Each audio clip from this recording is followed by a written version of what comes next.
Okay, if you follow content earlier, you know that I've said if the Sundowns don't want to win the league, they need to drop 2 points.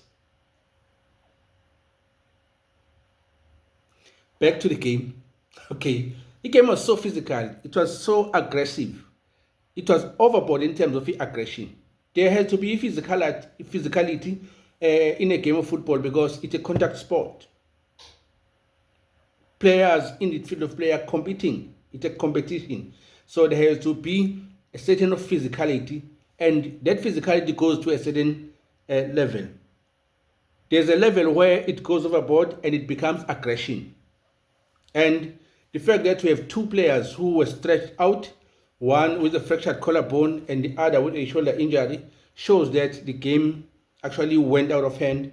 And I think the referee somehow he kind of led it to that level, and it was kind of hard for him to actually control it. The Sundowns could have lost a number of players in red cards, and it could have been very, very consequential, looking at the fact that they are chasing for a Premiership title, and also in terms of injuries, they are chasing a CAF Champions League. So this aggression could have resulted in a number of injuries that could result in Sundowns losing key players to CAF Champions League and also to 2 remaining games of the Premiership, which will actually see them losing both these titles. Not only that, if you look at a player like Cupido, I think he's one of the finest defenders we have in South Africa, who can be a candidate to the players or to the centre backs who might go to the World Cup.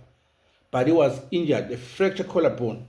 The dream of going to the World Cup for him, I don't think it's there, because a fractured collarbone, that will take 2 to 3 months, a month to 2 months to actually get that right. So, and the World Cup is starting in next probably 36 days. So for Ukiano Cupido, I think it's over. I'm not sure about the conditioning I'm to Shabalala, but he's one of those young stars who can actually stand a chance to go to the World Cup. We know that he was with the squad that went to AFCON as one of those players who were on standby, and even now he might stand a chance to go to the World Cup. But the fact that now he is injured, those chances are slim now, because we don't know the extent of his shoulder injury. So the aggression of the game resulted into that. Now Jaden Adams got a red card. He's not going to be available on the last 2 games for Mamelodi Sundowns, which are very, very important, those games, because Sundowns is fighting to win or to defend the title of the Betway Premiership. So Jaden Adams is one of the key players in Sundowns, and him being absent for the rest of the season, and also Keanu Cupido, I think this plays not in favor of the Sundowns. And Cupido, they are going to miss him very, very much. We kept Champions League final in both those games, because I think he's above the rest of the defenders with head and shoulders of Cupido in terms of his positioning, his passing game, his anticipation of play, his reading of the game, his cover defense. I think he's very, very excellent, and it's going to be evident with the Sundowns going to a finally CAF Champions League and also the 2 remaining games at Premiership. So the aggression of the game resulted into those unfortunate situations. And as soon as he went out, the Kaizer Chiefs scored a goal, which shows how important he is as a defender. We remember the Sundowns. As soon as he went out, they slot in a replacement. Grant Kekana is exceptional, but Cupido is a different level. So it showed, because amongst the build-up phase, yes, Sundowns, Ipolalwele Williams, who played a pass and he couldn't find a player he intended to play, and then Modi intercepted that play, and then find Shabalala who played Silva. Silva is always composed inside the box, and he's slotted in the back of the net. I celebrate Tamakus just by taking out Cupido through a fractured collarbone because of the injury and the aggression of the game. And that tackle, the Lord of Eggs, Utoma Oka himself, I think the challenge right there for Keanu Cupido. Unyawo Luzala, you can't have your foot all the way up here. I think Undlovu could have gotten a red card on the tackle, and fortunately enough, he got a yellow card and he got away with that grievous injury, with that grievous tackle, and then the player was sent to hospital immediately. So he was very, very lucky to have gotten away with that. And also in the game against the Pirates, it was the same thing. He was very, very aggressive, particularly to Urele, and he didn't even get a yellow card on that one. So wherever like Tola Konumutu Ndlovu, I think they are doing a very, very good job, because he's been somehow very, very lucky not to get the red card in both those two games.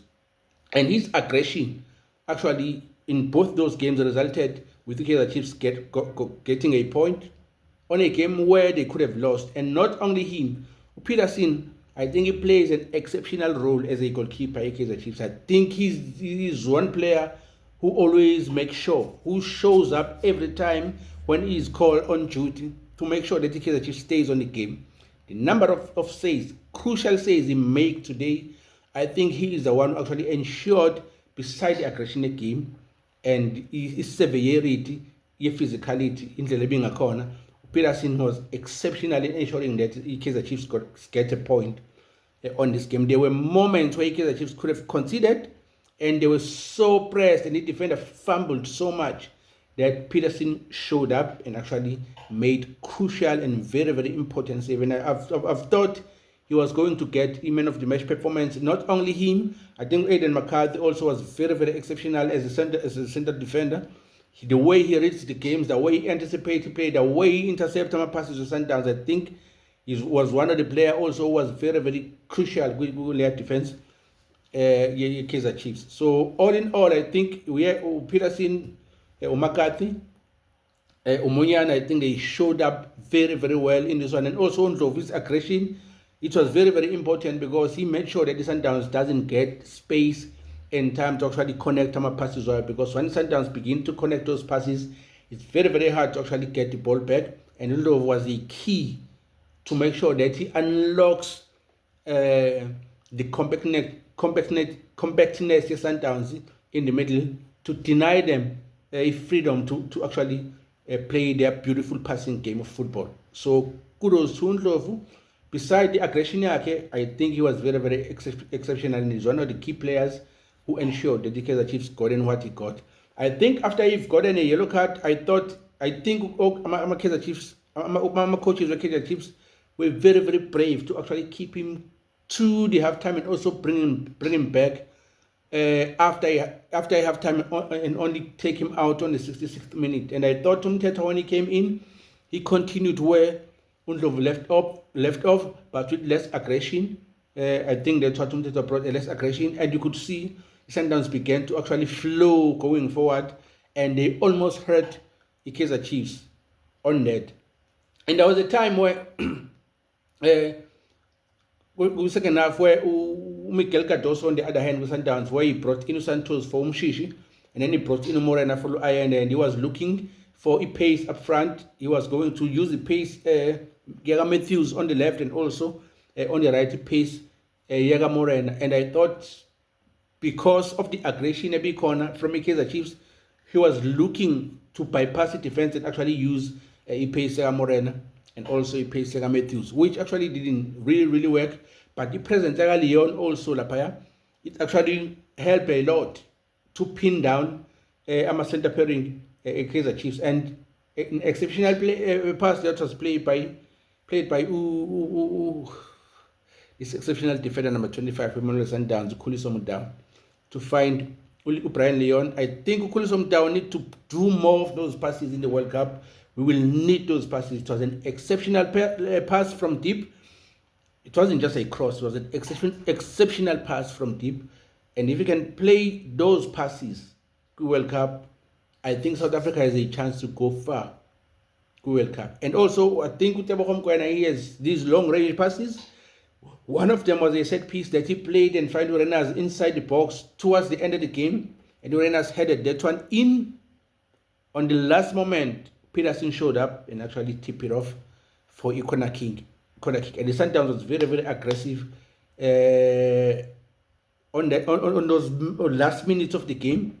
And the Kaizer Chiefs stood tall, like a wall to defend their goal. And I think it was exceptional. So congratulations to both teams for getting the point. Now, in league, Imnganje, it's up. If Orlando Pirates doesn't want to win the league, they need to drop a point. Just 1 point. It's up to Pirates to win the league. And if they don't want to win the league, they need to drop a point.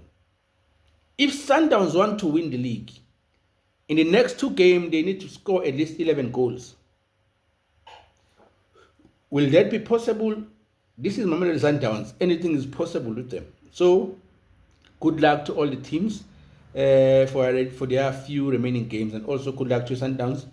We have Champions League final. Thank you. This is Nevertheless Commentaries. Minangu Sipundlofu, your favorite anchor on the net. From me to you, I'm saying, a pronto piacere. Italiano leso.